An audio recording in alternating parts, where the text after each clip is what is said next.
Wow, you guys, did you see that trailer? James Gunn is not beating the one-trick pony allegations. I'm not gonna lie, this Supergirl movie looks very mid, if not trash, and I did read the comic. Welcome, my name's Zach. Come on in, grab a seat. We're talking Supergirl today. And if this is your first time to the Super Reel, we're glad to have you, and smash that subscribe button. All right, you guys, we gotta talk about this trailer. So the trailer opens up with Crypto, and then you see him walking around the trailer, and he's pissing on Superman's image. Already, this is just giving that James Gunn irreverence. And I thought y'all really liked Superman. You're okay with this? I like that he has the intergalactic space bus. That's right from the comic. He's got her out here drinking and partying. I mean, he's really taking his own liberties here. She really didn't do that in the actual story. I mean, yes, she drinks, but she's not out there partying. I do like the Argo City that we're seeing here, the Bubble City. That was one of the more interesting parts about the actual comic itself in issue number 6 when you explore Krypton. But this whole line about Krypton didn't die in a day, the gods aren't that kind, that was actually said by the Ruthie character and not Supergirl at all. Supergirl in the comic is pretty stoic. She doesn't show too much emotion. You can tell James Gunn's gonna try to make her super angsty, it looks like. Fighting this deep depression.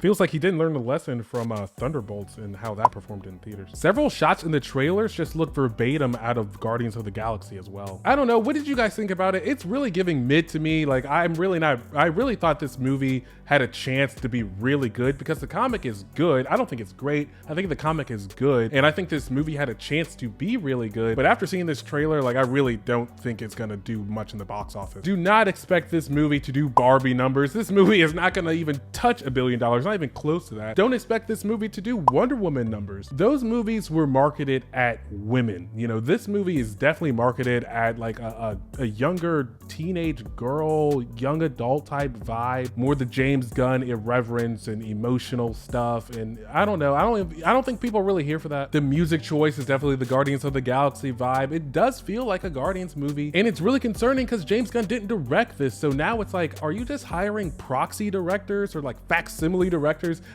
that are just gonna pretty much be you and just have your same vision even when you're not like directing the movie? Because that's what it feels like. You're hiring Andy Muschietti to do Batman. He's your friend. Are you gonna try to like have him like just do it the way you would do it if you could do it? And after watching this trailer, does anyone want him touching the Batman character at all? Like, I really do not want to see the Batman Brave and the Bold movie after this. Some people on the internet are already saying this is peak and everything like that. I'm like, this is not peak at all. If this is your definition of peak, then it's a pretty low bar. This movie's gonna get eaten alive in the box office. It's coming out in a terrible year. Spider-Man's coming out in 2026 and Doomsday. Those movies are going to destroy Supergirl in the box office. Expect this movie to do like maybe like 500, if that. Honestly, like Fantastic Four numbers, if it can do that, it may be okay. But I don't see this movie doing better than Superman, and Superman wasn't like phenomenal. It was like $616 million. And what's up with this poster? The truth, justice, whatever. It doesn't even make sense. It's like she's bucking or rebelling against the system that not even established in your Superman movie. Like, your Superman wasn't a truth, justice, in the American way type of Superman at all. It really seems like you're taking a shot at Henry Cavill and Zack Snyder's vision. How do we know you won't one day act against America's interests? I grew up in Kansas, General. About as American as it gets.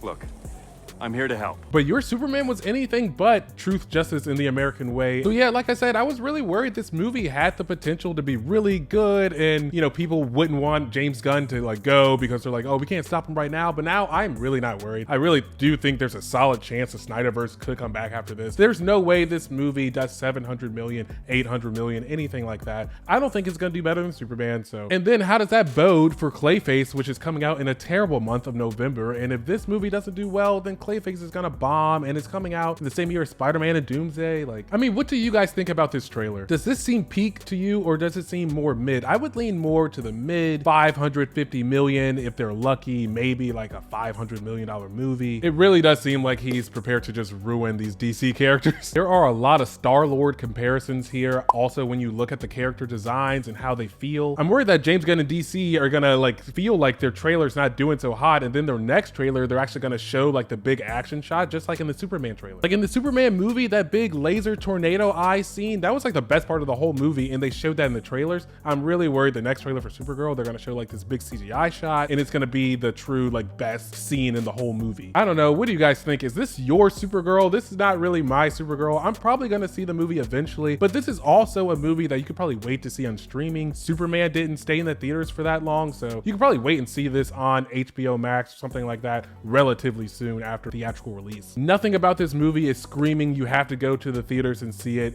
It just feels like a movie you've probably already seen before, or a movie you don't want to see in general. The movie isn't even targeted at me. It's not even like the comic was targeted at me, but I think the comic was good, and that's the worst part about it. I think the comic is going to be better than the movie, and I don't think the comic is great. I think it's good. I think it's like a 7 out of 10, but if the source material, in my opinion, isn't great, that just means like it's destined to be like a mid type of project, you know? Like I would much rather read like Sinestro's Law arc in Green Lantern. It's 7 issues, and it ends with like Hal Jordan becoming pure will energy and detonating himself, taking out Sinestro and all of Warworld, only to end up in the Emerald space where he has conversations with dead Green Lanterns like Abin Sur and Toma Ray, and he's brought out of the Emerald space by the one and only White Lantern, Kal Rayner. And that's not even a big crisis event or like a big like standalone like storyline. That's just like the average Tuesday in like Green Lantern comics. I don't know, you guys. It really feels like it's about to be like some Thunderbolts with DC and Guardians of the Galaxy. Like I don't know. Let me know what you guys think in the comments below. We also have Doomsday coming out soon, like a Doomsday trailer coming out soon, so that'll be fun to watch. Hey, if you stayed this long, smash that subscribe button. This is the best account under 1,000 subs. Click here to binge more of my content. And as always, thank you for inviting me into your home, and thank you for joining me in mine. I'll see you guys in the next video.